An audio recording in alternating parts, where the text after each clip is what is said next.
Hi friends, welcome to Rajahmundry home recipes. ఈరోజు మన ఛానల్లో నేను చూపించబోయే రెసిపీ అమ్మవారికి ఎంతో ప్రీతికరమైన గూడాన్నాన్ని సింపుల్ అండ్ టేస్టీ వేలో ఎలా తయారు చేసుకోవాలో ఈ వీడియోలో చూపిస్తున్నా. టేస్ట్ అయితే మట్టుకు చాలా బాగుంటుంది. గూడాన్నం తయారు చేసుకోవడానికి ముందుగా అన్నాన్ని ఉడికించుకోవాలి. ప్రెషర్ కుక్కర్లో అరకప్పు దాకా బియ్యం తీసుకుంటున్నా. ఇలా ఏదైనా కప్పు కొలత పెట్టుకుంటే మిగిలిన కొలతలు వేసుకోవడం ఈజీ అవుతుంది. మునిగేంత వరకు నీళ్ళు వేసుకొని బియ్యాన్ని శుభ్రంగా ఒక 2 సార్లు అయితే కడిగేసుకోండి. ఏ కప్తో బియ్యం తీసుకుంటారో అదే కప్ తోటి 3 కప్పుల దాకా నీళ్లు వేసుకోండి.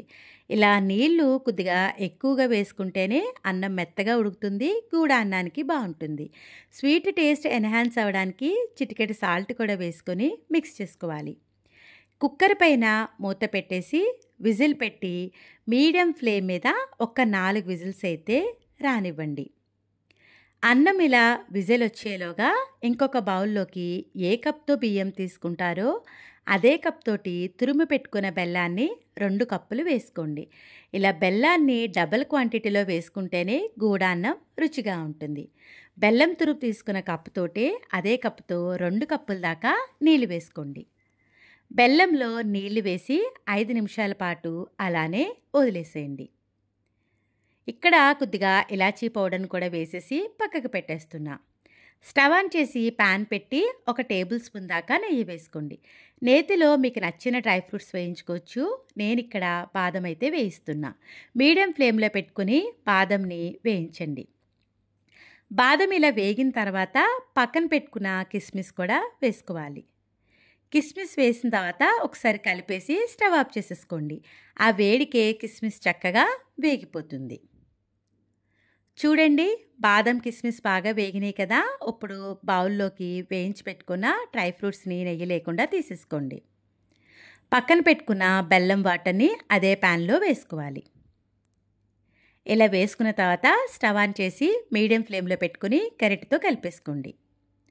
పరవాన్నమైన గూడాన్నమైన కొద్దిగా పంచదార వేస్తేనే రుచిగా ఉంటుంది. 1 టేబుల్ స్పూన్ దాకా షుగర్ వేసి మిక్స్ చేయండి. బెల్లం అనేది ఎటువంటి పాకం రానవసరం లేదండి. బెల్లం అనేది కరిగితే సరిపోతుంది. చూస్తున్నారు కదా, ఇలా బబుల్ వచ్చి బెల్లం అనేది మెల్ట్ అయిపోతే స్టవ్ ఆఫ్ చేసేసుకోండి. బెల్లం పాకాన్ని పూర్తిగా చల్లారనివ్వాలి.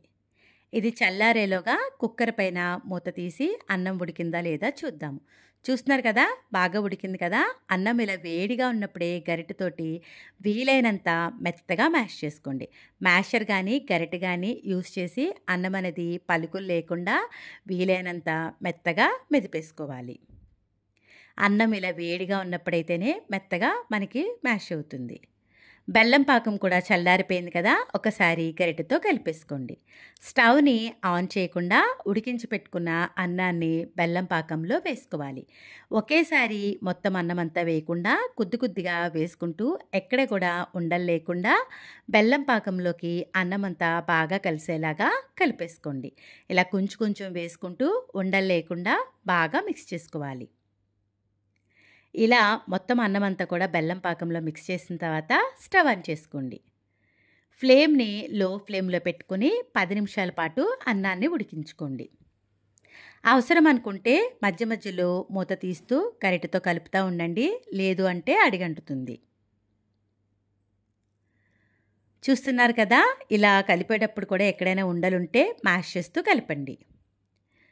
ఒక 2 టేబుల్ స్పూన్స్ దాకా నెయ్యి వేయండి. పరవాన్నమైన గూడాన్నమన్న నెయ్యి ఎక్కువగా వేస్తేనే దాని రుచి బాగుంటుంది.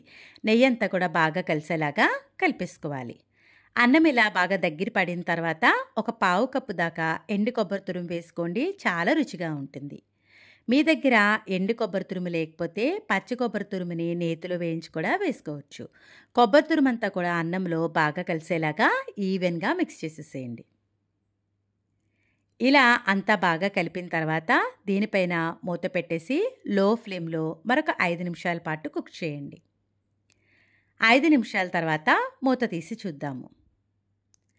చూడండి, అన్నంలో కొబ్బరి తురుమంతా బాగా కలిసిపోయింది కదా. మరొక స్పూన్ దాకా నెయ్యిని వేసుకొని గరిటెతో కలిపేసేయండి. నెయ్యి ఇలా ఎక్కువగా వేసుకుంటే టేస్ట్ చాలా బాగుంటుంది. ఫైనల్‌గా నేతిలో వేయించిన డ్రై ఫ్రూట్స్ వేసేసుకొని అంతా కూడా బాగా మిక్స్ చేసేసేయాలి. ఇలా మిక్స్ చేసిన తర్వాత లో ఫ్లేమ్‌లో ఒక 2-3 నిమిషాల పాటు ఉడికించుకుంటే సరిపోతుంది.